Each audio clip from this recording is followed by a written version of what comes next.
What's worse than being wrong? Being right. Being right for weeks, for months. Watching the numbers climb. Watching the pattern hold. Feeling that quiet certainty that you've figured something out. And then watching it collapse anyway. Not because you were wrong, because you weren't wrong enough to stop. I built the system over 6 months, not on paper, not in a spreadsheet, in my head mostly. Late nights after everyone else had gone to sleep, sitting in the glow of my laptop, running scenarios, testing probabilities, convincing myself I'd found something that worked. It wasn't gambling, that's what I told myself. Gambling is random.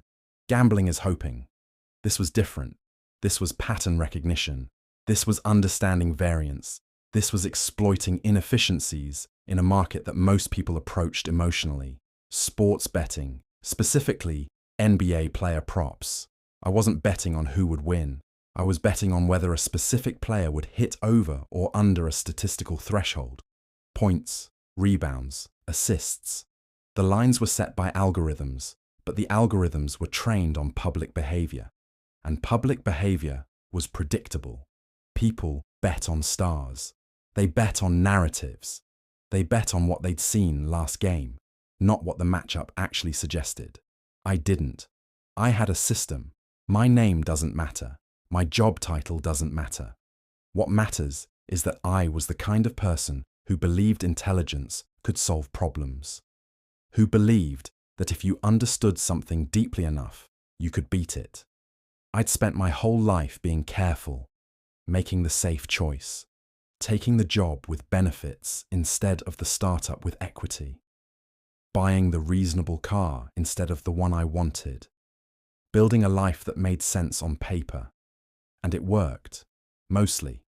But there was always this feeling, this quiet hum in the back of my mind, the sense that I was capable of more, that I was playing it too safe, that somewhere out there was an opportunity I was too cautious to take. The system felt like that opportunity, not a gamble, an edge. It started small, $20 here, $50 there, just testing. I wasn't trying to win big. I was trying to prove the model worked. And it did. 3 weeks in, I was up $400. Nothing life-changing, but enough to know I wasn't lucky. The system was finding edges. Real edges, small margins, but consistent. I kept records, every bet, every outcome, every variable I could track. Minutes played, defensive matchups, back-to-backs, rest days, injury reports. I wasn't guessing, I was calculating. My wife didn't know. Not because I was hiding it exactly, just because it felt easier not to explain. She would have asked questions I didn't want to answer yet. Questions like, what if you're wrong? Or, why are you doing this? I wasn't wrong. And I was doing it because I'd finally found something that made sense. Something I was good at. Something that responded to intelligence and discipline instead of luck. And connections. I worked in operations, middle management. The kind of job where you execute someone else's strategy and hope they notice. I was competent, reliable, invisible. The system made me feel sharp again. There's a particular kind of loneliness that comes from knowing something other people don't. It's not arrogance exactly, it's isolation. You see the pattern, you understand the math, and you can't explain it to anyone because they'd just hear gambling and stop listening. So you keep it to yourself. You sit at dinner and nod along to conversations about mortgages and school districts and whether the new restaurant downtown is worth trying. And the whole time, part of your brain is running numbers, checking lines, thinking about the game tonight. It becomes a second life, a private one that exists only in the hours after midnight, when everyone else is asleep and the house is quiet and you're alone with your laptop and your spreadsheets and the soft glow of the sportsbook app. That's when you feel most like yourself. By week 6, I was betting $200 per play, still small, still controlled. But the wins were stacking. I was up $2,000. I started watching games differently, not as entertainment, as data. I could see things other people missed. A player favoring his left leg after a hard screen. A coaching rotation that shortened someone's minutes in the fourth quarter. A rookie getting more touches because the veteran was in foul trouble. It was like learning a new language, and once you spoke it, you couldn't unhear it. I opened a separate bank account, just for the system. Nothing from our joint account. Nothing that would show up on statements she'd see. I funded it with freelance money I'd made on the side. A few hundred here and there. Enough to keep going. The account grew. 2,000 became 3. 3 became 5. I wasn't chasing. I was following the process. The same process that had worked from day one. Small edges, compounded over time. I remember the exact moment I knew I was onto something real. Week 7, Thursday night. A game nobody was watching. 2 mid-tier teams, no playoff implications. No national broadcast. I'd found a line on a backup center. Over 12.5 rebounds.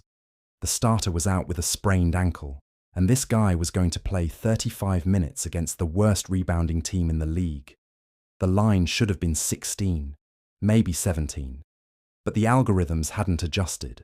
The public didn't care about this game. Nobody was betting it. I put down 300. He finished with 19 rebounds. I didn't celebrate. I didn't tell anyone. I just closed the app and went to bed.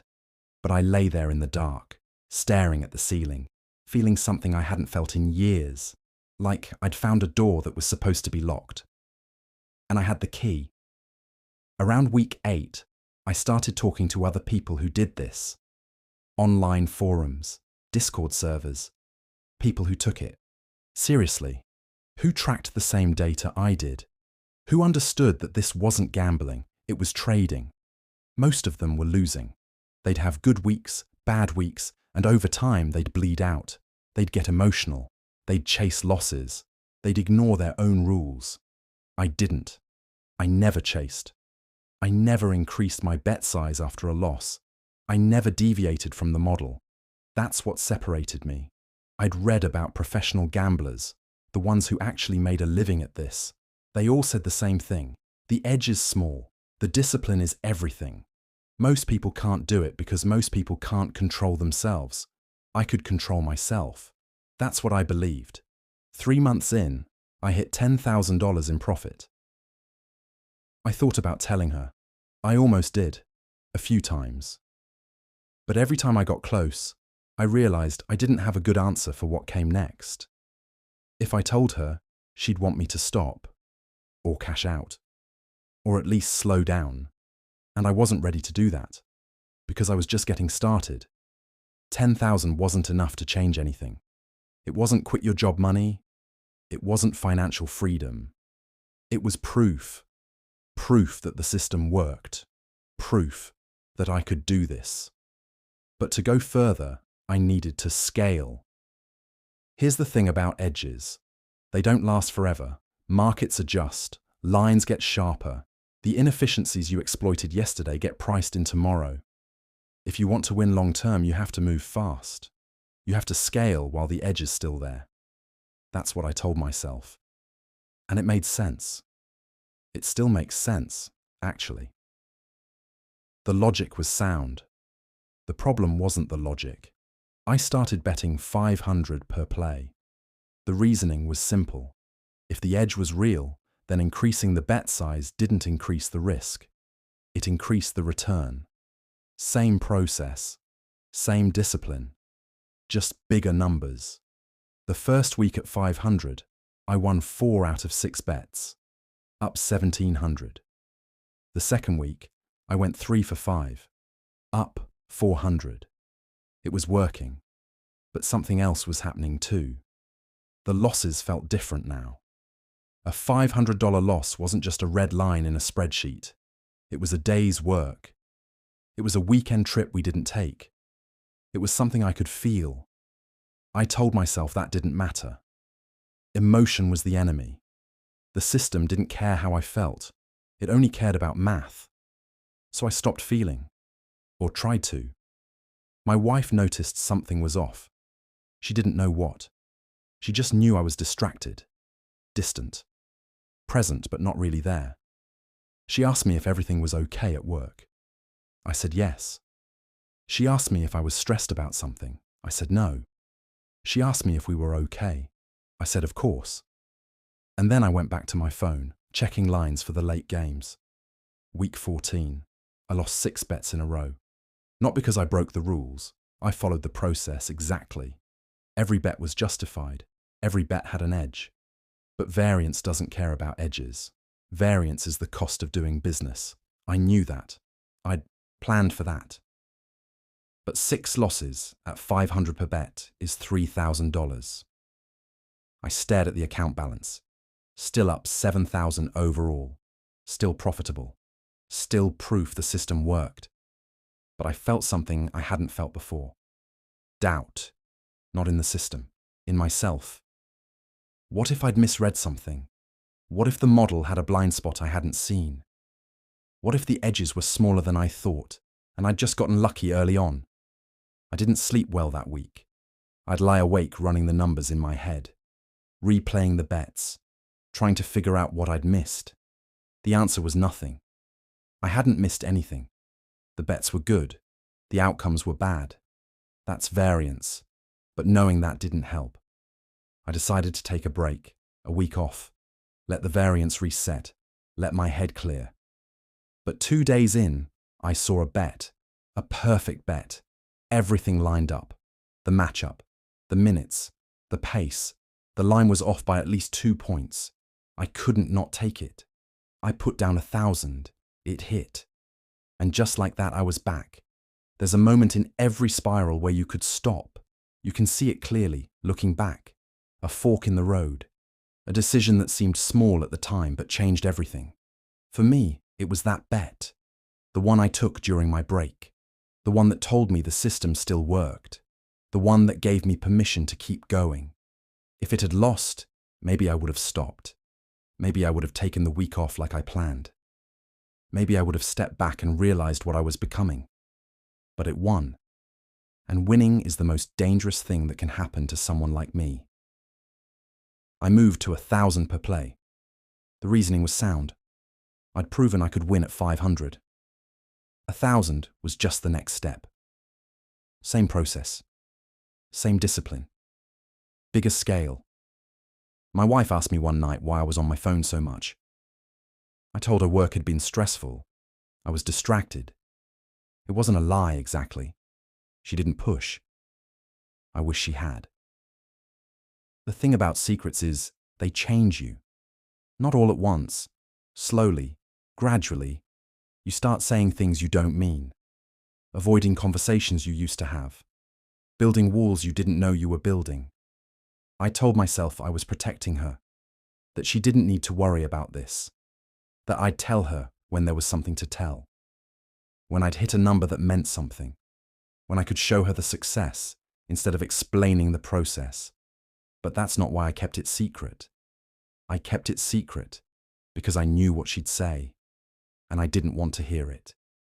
Week 18. I had my best week ever. 5 wins, 1 loss, up 4,000 in 7 days. I was at 15,000 total profit. I thought about what that could do. Pay off the car, put it toward the mortgage, take a real vacation, start a business, but I didn't cash out. Because 15,000 wasn't the goal.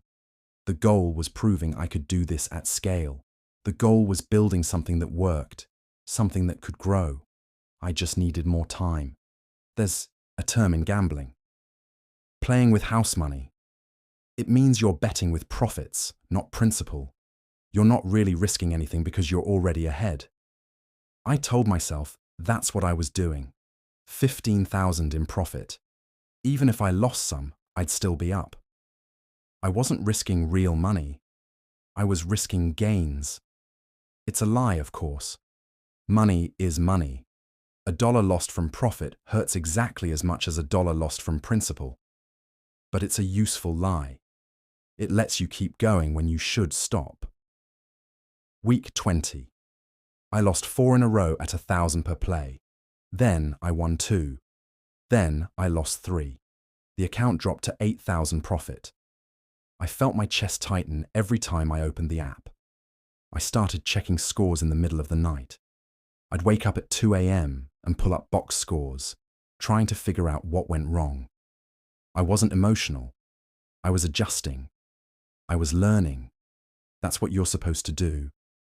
But the more I adjusted, the more variables I added, the less clear the edges became. The system started to feel different. When I started, it was clean, simple, a few variables, a clear process, consistent results. Now it was complicated. Exceptions to the rules, adjustments for specific situations, bets that felt right even when the numbers were marginal. I told myself I was evolving, getting better, learning the nuances. But really, I was just finding new ways to justify what I wanted to do anyway. I borrowed $2,000 from a credit card, just to smooth out the variance, just to give the system room to breathe. I'd pay it back in 2 weeks, maybe 3. As soon as I hit a few wins. I didn't tell her. The first time you cross a line, it's hard. The second time, it's easier. By the third time, you don't even notice you're doing it. That's how it works. You move the boundary an inch at a time. You tell yourself it's temporary. You tell yourself you're still in control. And then one day you look up and you can't even see where the line used to be. Week 22. I was down to 5,000 in the account. 5,000 profit. That's still winning. That's still proof the system worked. But I'd put in more than I started with. Between the freelance money and the credit card, I was in for 8,000 total, which meant I wasn't up 5. I was down 3. I didn't think about it that way. I kept the numbers separate in my head. The account balance was one thing. The money I'd put in was another.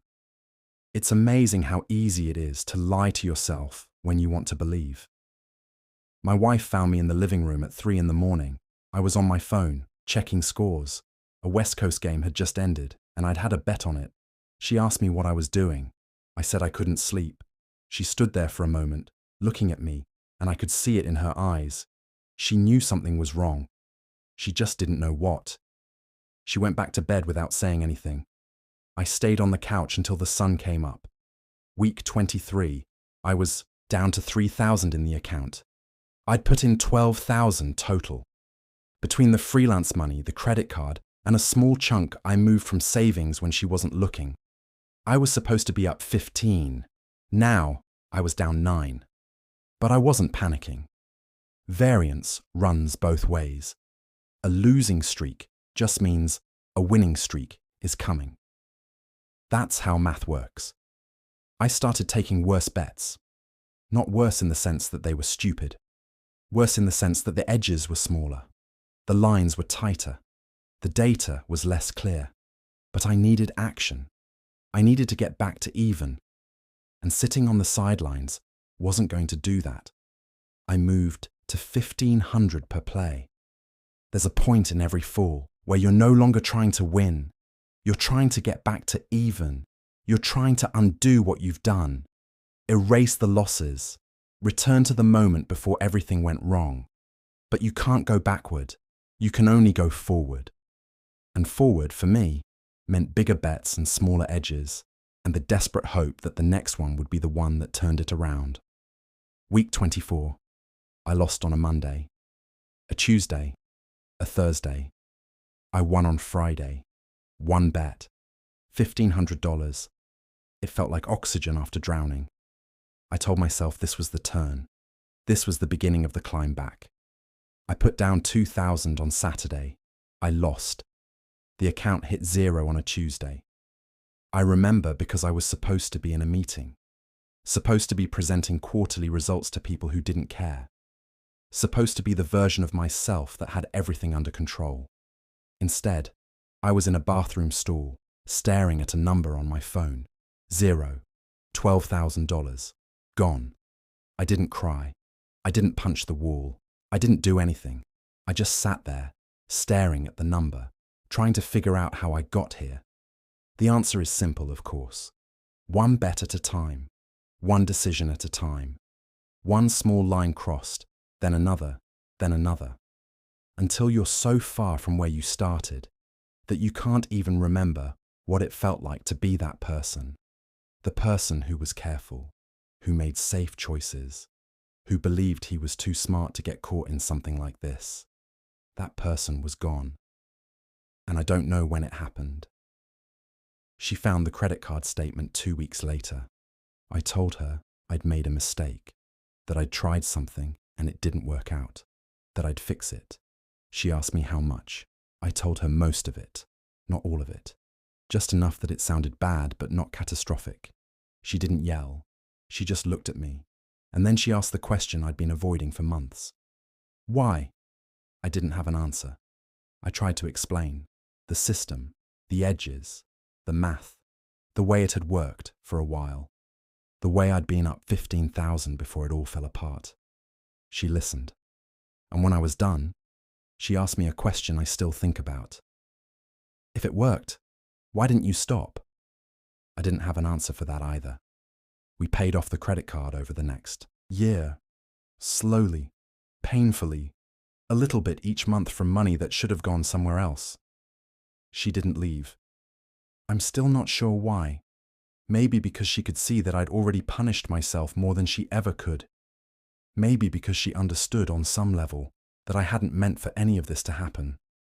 Or maybe she just didn't want to start over. I don't know. We don't talk about it anymore. I still follow the lines sometimes. Not to bet, just to see, just to check if the system would have worked. Most nights it does. The edges are still there. The patterns are still real. The bets I would have made, more often than not, would have won. It's a particular kind of torture. Watching the system work from the outside, knowing I can't touch it anymore. Knowing I proved myself right. Just not in the way that mattered. People ask me sometimes what I learned. I don't know how to answer that. I learned that being right isn't enough. I learned that discipline isn't the same as control. I learned that the line between trading and gambling is thinner than anyone wants to admit. But mostly, I learned that the stories we tell ourselves are more powerful than the math we do. I told myself I was different, smarter, more disciplined. I told myself I'd found an edge that other people couldn't see. And I was right. I just wasn't right about the thing that mattered most. The system worked. I didn't. That's the thing nobody tells you about gambling, about risk, about any of it. You can do everything right and still lose. You can find the edge. You can follow the process. You can be smarter and more disciplined than everyone else in the room. And it won't matter, because the math doesn't care about you. The variance doesn't care about your bills or your marriage or your belief in yourself. It just happens, and you either survive it or you don't. I think about him sometimes. The version of me who started this. The one who sat down with $20 and a theory and believed he could beat the market if he just thought hard enough. I don't hate him. I understand him. He wanted to feel smart again. He wanted to prove he was capable of something more than showing up and being reliable and hoping someone noticed. He found something that made him feel alive, and then he rode it all the way down. Some nights, when I can't sleep, I open the sportsbook app. I don't bet. I just look. I look at the lines, the numbers, the patterns I used to see so clearly. They're still there, waiting for someone else to find them. Someone smarter than me. Someone more disciplined. Someone who'll know when to stop. I close the app. I put the phone down. I stare at the ceiling in the dark. And I think about the question my wife asked me. The one I still can't answer. If it worked, why didn't I stop? Maybe because stopping felt like admitting the edge was gone. Maybe because I'd built my identity around being the one who could do this. Maybe because walking away from something that's working feels like failure, even when staying is worse. Or maybe, and this is the answer I don't like to think about, maybe I didn't want to stop. Maybe winning wasn't really the point. Maybe the point was the feeling, the late nights, the secret life, the sense that I knew something no one else did. Maybe I needed to lose, to finally feel something. I don't gamble anymore. Not because I learnt my lesson, not because I'm reformed, not because I've made peace with what happened. I don't gamble because I know what I am now, and I don't trust myself. The system still works. I check it sometimes, just to see. 73% hit rate over the last 6 weeks. If I'd kept betting, I would have made back everything I lost. And then some. But I didn't keep betting. I stopped. And that's the only thing I've ever done right. It's late now. The house is quiet. My wife is asleep in the other room. And I'm sitting here, in the glow of my laptop, thinking about the person I used to be. The one who believed he'd found an edge. The one who was right. The one who lost anyway. This is what happens when you find the pattern, when you trust the math, when you believe you're different. This is what remains after the system, after the money, after the belief, just the numbers, just the nights, just the quiet certainty that you were right, and the knowledge that it didn't matter.